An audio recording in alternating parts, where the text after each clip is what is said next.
അവിടെയൊക്കെ ധർമ്മടത്തുൾപ്പെടെ ഉജ്ജ്വലമായിട്ടുള്ള സ്ഥാനാർത്ഥികളെ നിർത്താൻ LDF-ന് കഴിഞ്ഞാൽ പിണറായി വിജയൻ്റെ നിലനിൽപ്പ് പോലും അപകടത്തിലായി പോകും എന്ന് തന്നെയാണ് ഞാൻ വിശ്വസിക്കുന്നത്. മട്ടന്നൂരൊക്കെ വെല്ലുവിളി നേരിടാൻ പോകും.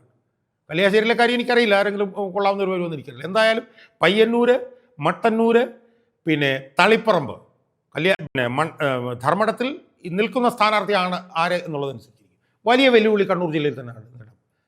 കോഴിക്കോടേക്ക് വന്നു കഴിഞ്ഞാൽ കോഴിക്കോടൊക്കെ എവിടെയാണ് സീറ്റ് കിട്ടാൻ പോകുന്നതെന്ന് എനിക്കറിയില്ല. കാരണം എന്താണെന്ന് ചോദിച്ചാൽ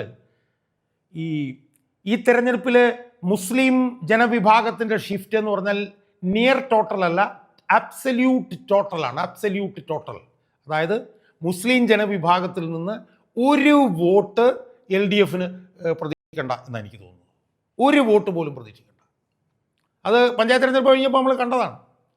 ഏതാണ്ട് 84 പഞ്ചായത്തുകളിൽ മലപ്പുറത്തുള്ളതിൽ 82-ലും UDF-ആണ്. ആലോചിച്ചു.